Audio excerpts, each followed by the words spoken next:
Hello दोस्तों, good morning. स्वागत है आपका हमारे यूट्यूब चैनल मुसाफिर पहाड़ी ट्रैवल व्लॉग में। दोस्तों, आज की वीडियो बहुत ही ज़्यादा मज़ेदार होने वाली है। अगर आप नैनीताल घूमने का प्लान कर रहे हैं तो ये वीडियो आपके लिए है। इस वीडियो में मैं आपको बताऊंगा नैनीताल कब और कैसे जाएं, नैनीताल जाने का सबसे सस्ता तरीका क्या है, बस टैक्सी का किराया कितना रहेगा, होटल का चार्ज क्या रहेगा, घूमने में कुल खर्चा कितना आएगा। ये सारी जानकारी मैं दूंगा आपको इसी वीडियो के माध्यम से। अगर आपने अभी तक हमारे चैनल को सब्सक्राइब नहीं किया है तो फटाफट से जाकर हमारे चैनल को सब्सक्राइब कर लें, क्योंकि ऐसे ही इन्फॉर्मेटिव वीडियो मैं आपके लिए लाता रहता हूँ। चलिए चलते हैं नैनीताल।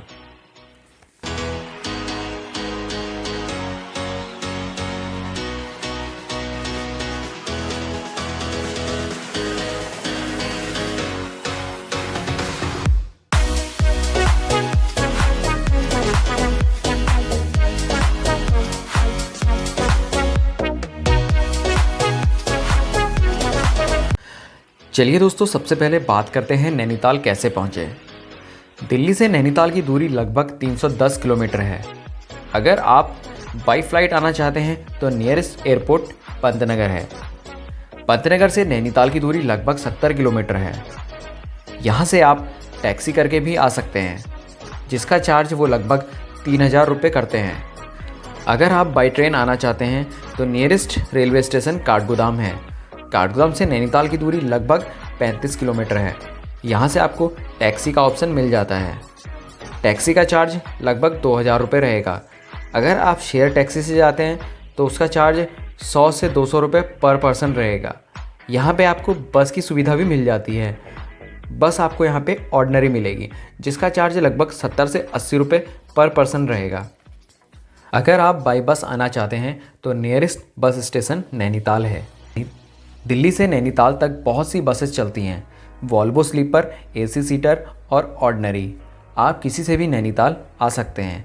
वॉल्वो का चार्ज 850 रुपये रहेगा, एसी सीटर का 550 रुपये और ऑर्डिनरी का 440 रुपये। एक और ऑप्शन है नैनीताल पहुंचने का। आप अपनी कार बाइक लेकर भी नैनीताल टूर करने आ सकते हैं। नैनीताल आने के दो रास्ते हैं। आप बाया कालाडूंगी होते हुए आ सकते हैं या फिर आप हल्द्वानी काठगोदाम होते हुए भी आ सकते हैं। दोनों रास्ते से आने का एक अलग ही अनुभव है। अगर आप कालाडूंगी होते हुए आते हैं तो रास्ते में आपको सरिता ताल, वुडलैंड वाटरफॉल और खुरपा ताल मिल जाते हैं। आप कुछ समय यहाँ भी बिता सकते हैं। अगर आप बस से आ रहे हैं तो बस आपको काठगोदाम होते हुए नैनीताल ले जाती है। ये सब तरीके हैं नैनीताल पहुँचने के। चलिए अब बात करते हैं होटल्स की। नैनीताल में होटल्स कहाँ लें, कौन सा होटल बेस्ट रहेगा, हमें किस रोड में होटल लेना चाहिए। नैनीताल बेसिकली दो हिस्सों में है, मल्लीताल और तल्लीताल। होटल्स आपको दोनों जगह ही अच्छे मिल जाएंगे। अगर आपको होटल से लेक के व्यू चाहिए तो आप मॉल रोड में होटल ले सकते हैं, और अगर आपको माउंटेन के व्यू होटल से देखने हैं तो आप नैनीताल कालाडूंगी रोड के पास होटल ले सकते हैं। होटल्स की स्टार्टिंग 1000 रुपये से 5000 रुपये या फिर उससे ज़्यादा हो सकती है। अगर आप मॉल रोड पर होटल्स लेते हैं तो आपको होटल्स थोड़े कॉस्टली पड़ेंगे, बट आप नैनीताल के साइट सीन कवर कर सकते हैं। एक दूसरा ऑप्शन है कैंप का। आप चाहें तो कैंप में भी स्टे कर सकते हैं। कैंप के चार्जेस 800 से 1000 रुपये पर पर्सन रहेगा, जिसमें ब्रेकफास्ट, लंच और डिनर इंक्लूड रहेगा। लेकिन कैंप आपको नैनीताल से 10 से 12 किलोमीटर दूर ही मिलेगा। ये सारी बातें हैं नैनीताल में स्टे की। अब बात करते हैं नैनीताल में कहाँ कहाँ घूमने जाएं। वैसे तो नैनीताल में घूमने के बहुत सारे ऑप्शन हैं। कुछ ऑप्शन तो ऐसे हैं जो वॉकिंग डिस्टेंस पर हैं, कुछ ऑप्शन ऐसे हैं आपको गाड़ी का सहारा लेना पड़ेगा। नैनीताल पहुंचते ही आपको बहुत सारे ट्रैवल एजेंट मिलेंगे जो आपको अलग अलग चार्जेस बताएंगे, लेकिन ये ऑप्शन ठीक नहीं है। मैं आपको वॉकिंग डिस्टेंस पर कुछ ऐसे प्लेस बताता हूँ जहाँ आप जा सकते हैं। सबसे पहला है नैना देवी टेम्पल। नैना देवी टेम्पल माँ नैना देवी को समर्पित है, जहाँ पे आप जाके माँ नैना देवी के दर्शन कर सकते हैं और कुछ समय वहाँ पे बिता सकते हैं। आपको यकीन मानिए आपको बहुत अच्छा लगेगा।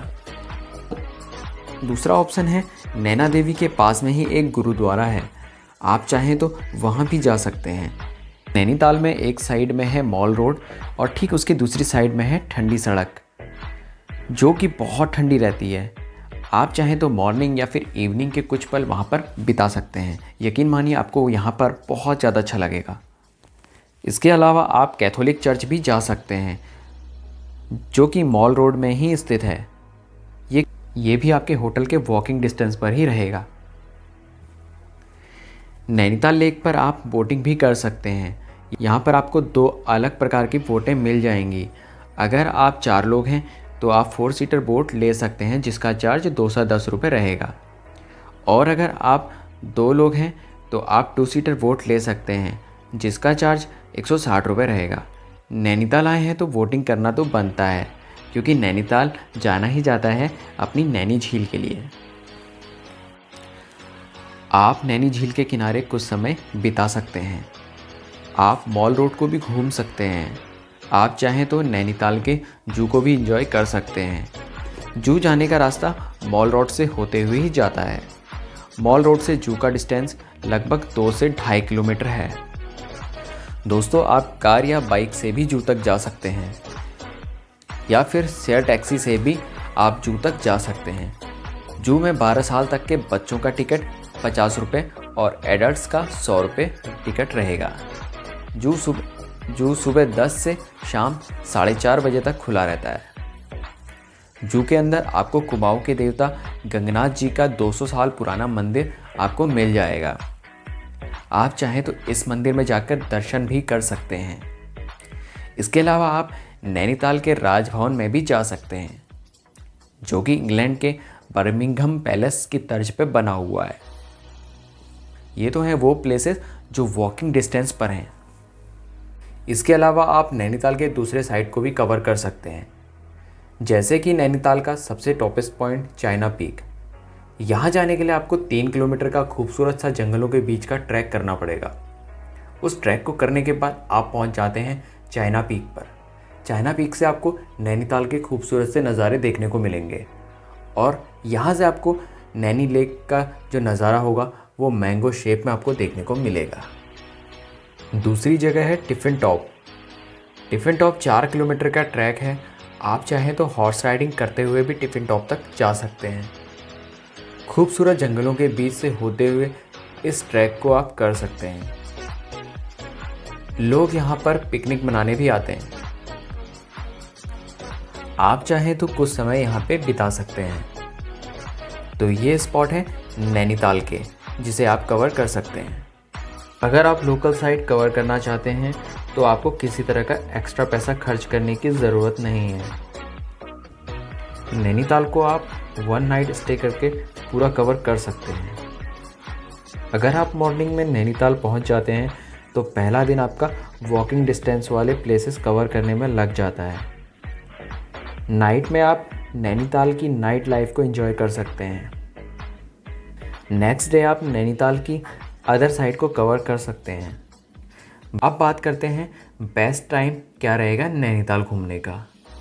नैनीताल एक ऐसा हिल स्टेशन है जहां लोग पूरे साल भर आते रहते हैं, लेकिन सबसे ज़्यादा टूरिस्ट यहां पर अप्रैल, मई और जून में आते हैं, क्योंकि इस टाइम प्लेन्स में गर्मी बहुत ज़्यादा होती है और लोग इस समय हिल स्टेशन की तरफ ज़्यादा जाते हैं।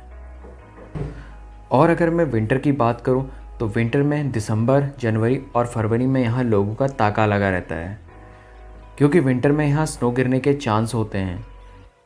तो लोग यहाँ स्नोफॉल का मज़ा लेने भी आते हैं।